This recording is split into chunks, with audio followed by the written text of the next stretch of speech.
some schools, they have computer science as a course. That is, in my opinion, a really good way for you to see if like software engineering is for you. Because for example, in my computer science. Yeah, like in this one, for example, if you guys want to come around, you can maybe look at this, this data on this instrument here. This is kind of like typical. Your name? Rebecca, tell me. You can see everyone, it's easy to talk to. Johannes, why do we need circle? What's the importance of circle? Think anybody else? Okay, go ahead, think about it. I'll circle back to you. People from Scotland, I don't know your names, so more inclusive. Sol, easy to spread. Clara, everyone can see everyone. Your name? Okay, yeah. Okay, why do we need circle? That's the importance of this? It's more engaging. Absolutely everything you said. How many of you eat injera? Raise your hand. How many of you have seen injera? What's the cycle? What does injera look like? Circles, diamond. What was it? Circle, right? It's very important that we all are part of one another. We're connected, right? The interconnectivity is so important. Whenever, for example, if Julie leaves this, we're breaking the circle. Okay. Here we like to also foster a community where we are highly interdependent, interconnected. Okay, so every time you come to university, make sure to find a supportive community. A while ago, Julie was talking about friendship, the intimidation, being scared, right? You need some sort of circle that, in my class, I like to teach like this. Because at the same time, also, later on when we talk about power dynamics, I don't want to be up here. The moment I'm up here, I think that I'm above you.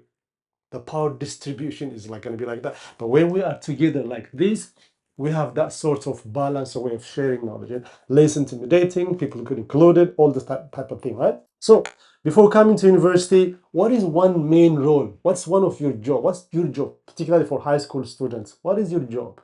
What is one thing that you have to do?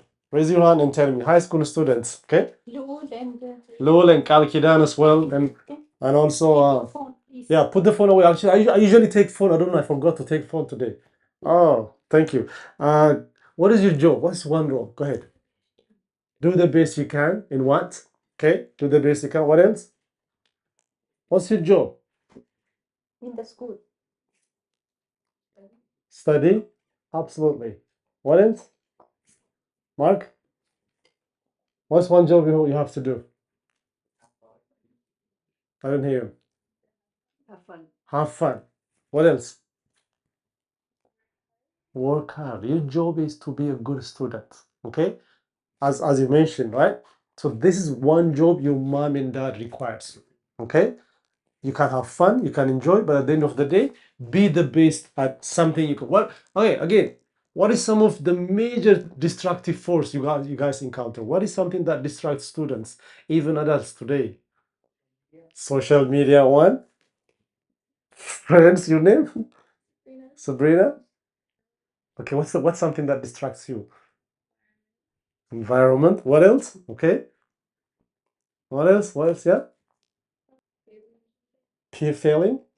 Okay. Peer pressure. Okay, what else? There is something that may party. What else? What about this? Carl, what about this? Have you ever thought how many hours we spend on social media, on networking, on just on this? So don't let this use you. Try to use it. Okay? Quite often this is highly connected to our emotion. It can be a very destructive force. Okay? Mind your time. Right? As long as you can manage your time, you can still have fun. But at the end of the day, it's absolutely critical that you work hard, you stay focused. And one of the major aspects I want to teach you today or put in your mind is claiming the space. Have you guys ever heard claim the space? Anybody who's probably upper level university student probably understand this. What do you think? What does it mean to claim the space?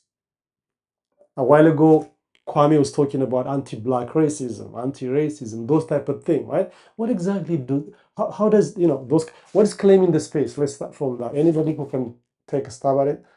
Yeah. So being confident with yourself, whatever you want. What else? Think of the space. Making it yours. All right? Show me your phone, for example. What is your phone? You claim your phone, right? It belongs to you. What I want you to do is, in your mind, in your spirit, claim the space. Claim UFT. All right? You belong here. Do not let anybody tells you otherwise. Does that make sense? Believe it in here. You deserve here. You deserve to be here. I have a great scholar. His name was, I think he just passed away. His name is Stuart Hall. And he talks about a matter out of place. Okay? Whenever you see a garbage in your bedroom, what do you do? What do you guys do? You throw it out, you clean it, and where do you put it? What do you put it? In the? Why? Why don't you leave it there? Why not? Why wouldn't we leave the garbage in our bedroom? Deborah, why don't we leave it there? Because it doesn't belong there. That's called a matter out of place.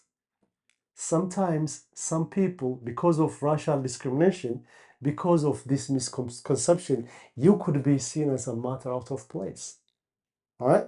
Whenever somebody doesn't tell you that you don't belong here, you're not supposed to be here, do not believe in that. You belong here. You break that myth. Does that make sense? How do we break that? How do we just do that? What do we do? What do we have to do? How do you get to university, for example? Perseverance. You work so hard. Did it just come overnight like that? No, you have to open a lot of doors.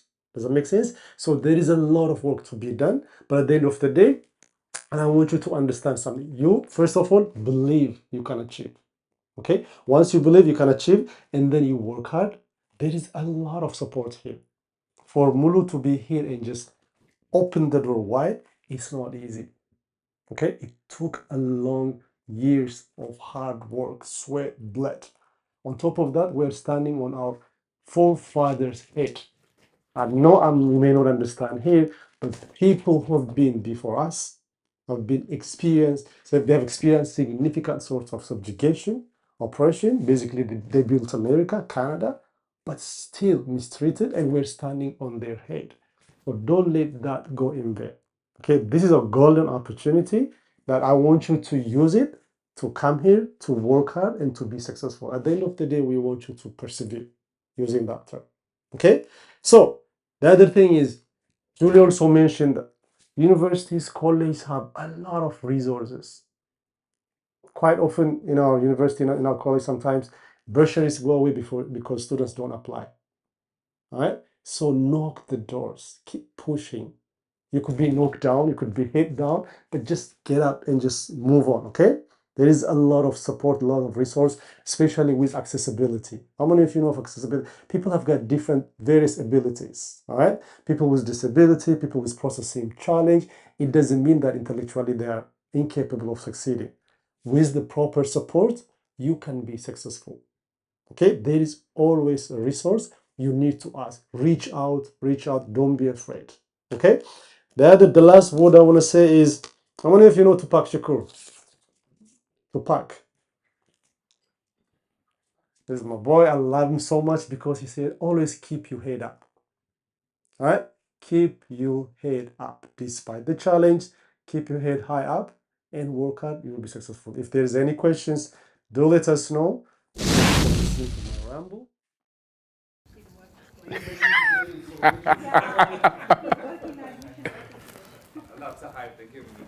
I know. All right. Martin is the one who you need to impress, not me. Okay. Good morning, everyone. Whoa. Good morning, everyone. I'll try one more time because we're still sleeping. Good morning, everyone. There we go. Welcome to the University of Toronto, Mississauga. I'm going to slow down because sometimes I have a tendency to talk really fast. My name is Kwame Diko. I am the manager of diversity student recruitment and admissions here at the university. My job is twofold: to do presentations like this, where I talk to you all about options and higher education pathways, but also to complete admissions after you apply. I review all of your grade 11 and grade 12 grades and make an admission decision depending on what you've applied to. University of Toronto, Mississauga is a special place. I myself am a University of Toronto alumni. I went to University of Toronto Scarborough. I did an undergraduate degree in psychology and philosophy.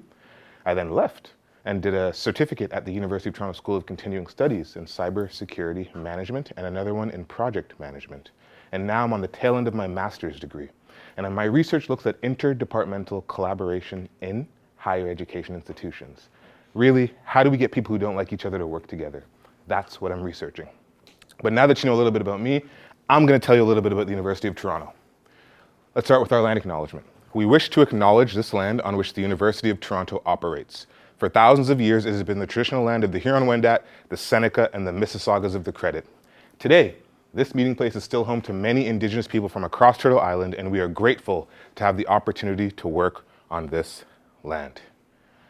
This is what we're going to be doing together. I'm going to be very, very quick because I value brevity and conciseness, and I may have some prizes to give away later on. We'll be playing a short game. So we're going to talk about the overview of U of T.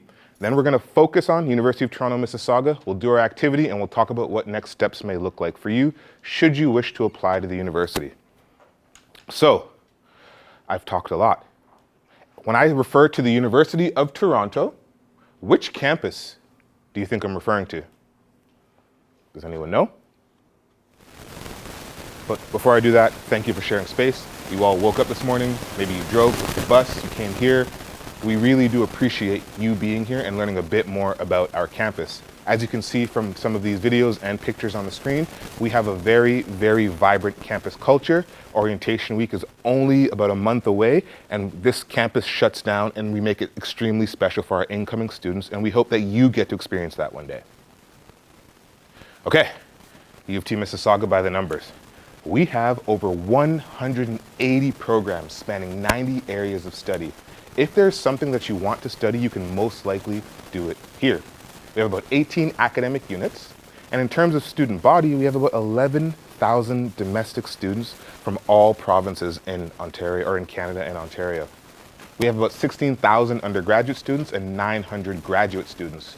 Our graduate students are growing on this campus, so if you choose to study. So, let's talk a little bit about U of T and U of T Mississauga strategy.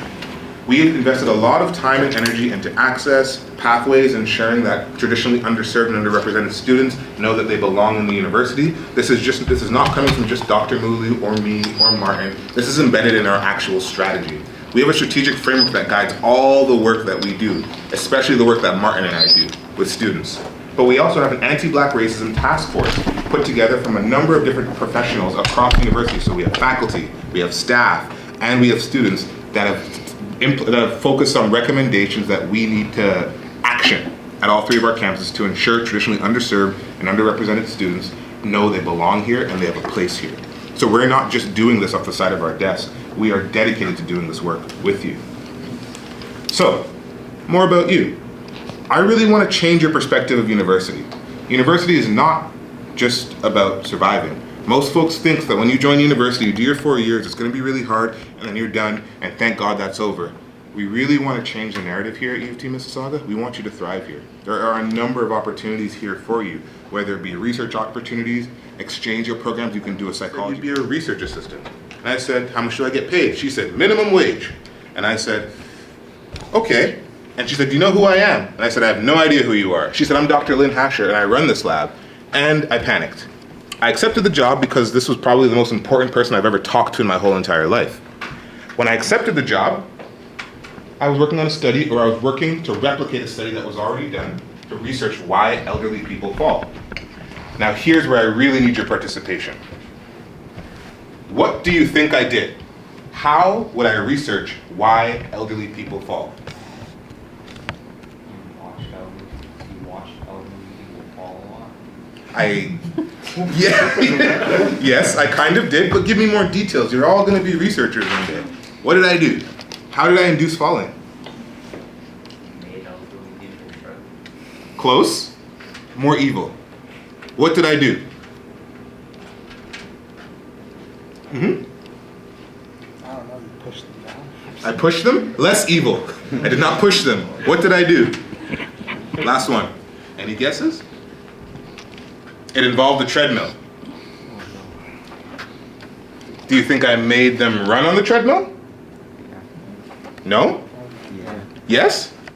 Do you think I edited the incline or decline of the treadmill? Probably? No, I didn't. What we did was we put them on the treadmill and we asked them to take a walk. Yeah? Kind of? Okay. Now, it turns out that elderly people could do this for a little while, but at a certain number they got a bit dizzy. Does anyone guess what number they got dizzy at? Remember, they're walking, same speed, same incline, nothing changes. They have some monitors all over them because I'm monitoring their muscle twitches and their heart rates. What number? 99? 98? 69? Nope. 40. Oh, a lot of confidence. 90? Almost. 80? Good job. Right around the 80s, we noticed that elderly people started to get a little bit wobbly. So it was my job as a research assistant to ensure that they don't fall because we don't want injuries. So I would put my tablet down and I'd prepare my pillow. At what number do you think they fell? 70. Good job. So for some reason, right around the 70s, everyone decided to drop. Oh, is that me? Sorry. Everyone decided to fall. Now, what can you infer from this short story? Why did they fall? They were bad at like keeping track of two things. Good job. It turns out that our brains kind of work like random access memory. When we're young and when we're like you, we can balance multiple things at once. We can walk, we can talk, we can listen to music, all while scrolling through Instagram. But as we get older, it gets kind of hard to do that.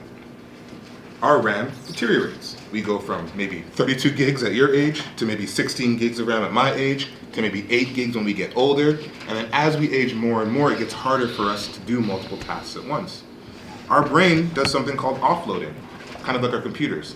When something doesn't work, what do we do to a program when we open too many programs in a computer? It crashes. And that's kind of what happens in elderly people. It turns out, for some reason, balance is the first thing that goes away. I mention this because this study was then replicated again to make sure that the findings were accurate, and then it went from bench to bedside. And what we mean by that is it was translational. Your research went from being in a lab to actually being in a hospital or clinic's office where it can be used to help patients. So now, when an elderly person falls, when you go to the doctor with them, the first thing the doctor will ask is, what were they doing at the time of the fall? Because they want to measure cognitive load. Long story to basically say that was an opportunity that brought me back to the institution, and that's how I finished my degree, because I found something I was interested in. There are many, many paths to the university, and there are many, many ways to thrive in this university.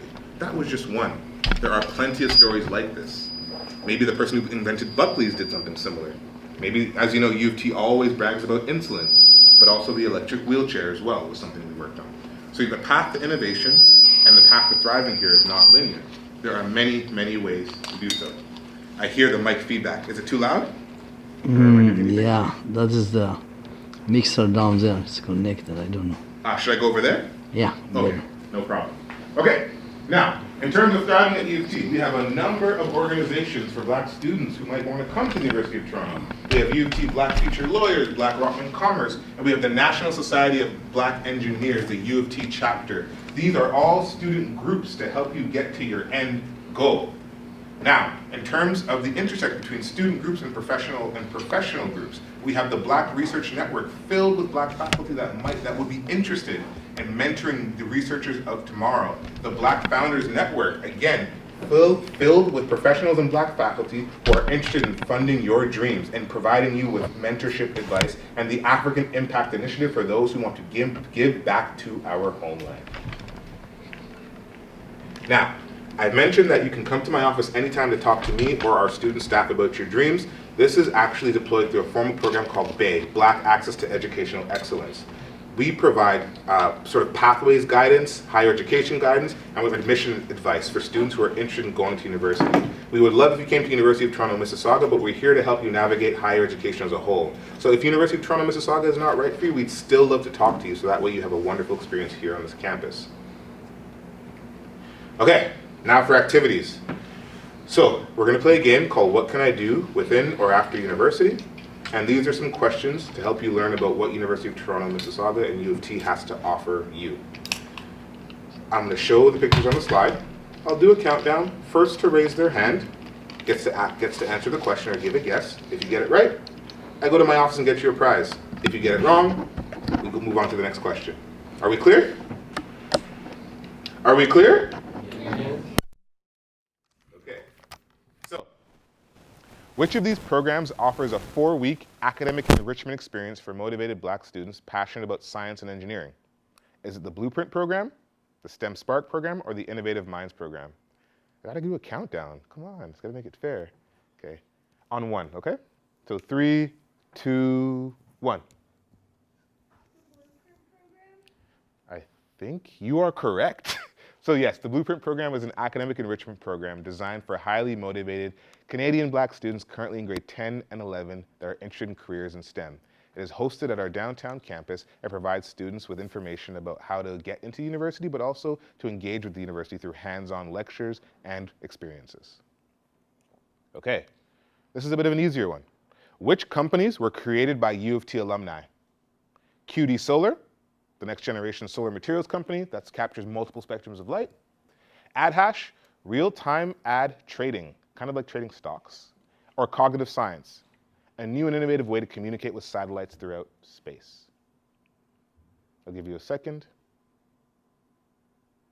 3, 2, 1. Any guesses? Yep. Nope, incorrect. Anyone else want to try a guess? Good guess. Nope. Does anyone else want to try a guess?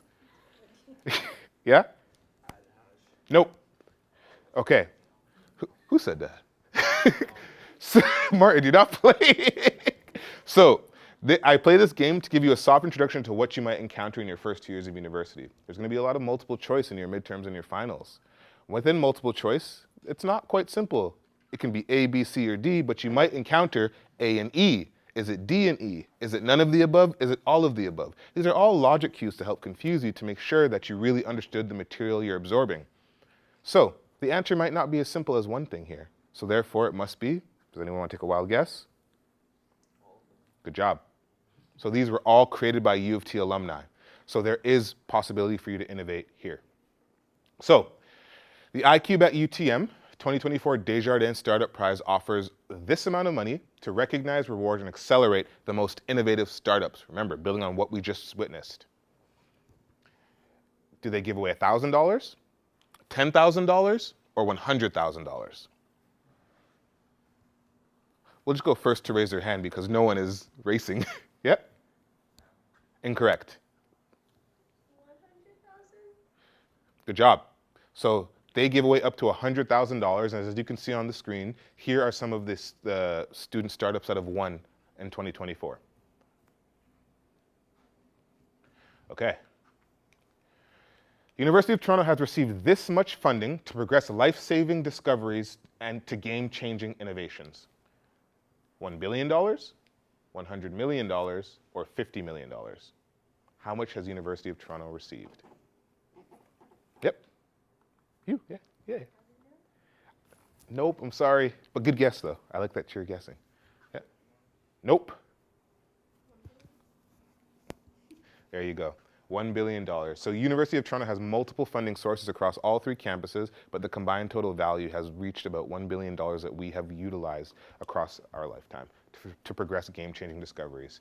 Specifically, you might have seen on our all of our branding, our new Defy Gravity campaign has just surpasses 1.6 billion. Okay. This UTM resource provides programs, partnerships, and affordable wet lab incubation space to propel life science startups at the earliest stage of their creation. So this space provides you with the ability to actually run your experiments. Is it Inspire, the Interdisciplinary Science Program in Research and Entrepreneurship, iCube at UTM, or SpinUp? Yep. Nope. Thank you for guessing. Good job. Did you already receive a presentation from SpinUp today? No? Okay. Well, yes, it is SpinUp. So in the building that you were just in, I believe, there is the space for students and U of T entrepreneurs that want to make headway in science, but need a space to do so. So SpinUp offers affordable wet lab space for students, so that way they can run their experiments and progress their work. Okay, which of these are not a real club at U of T? The Formula SAE Racing Team, Humans versus Zombies Nerf Club, and the Student Anime and Manga Association. Nope, that is a real club. Did you see my presentation before? Confirmed, they are all real clubs at U of T. So when we talk about campus culture and student life, there's literally a club for almost anything at University of Toronto. I especially want to try this club out because I've played Call of Duty Zombies and I love it. So, let's progress. Our last question, which famous person was named U of T's 35th Chancellor? Was it Wes Hall? Was it Rose Patton? Was it Keanu Reeves?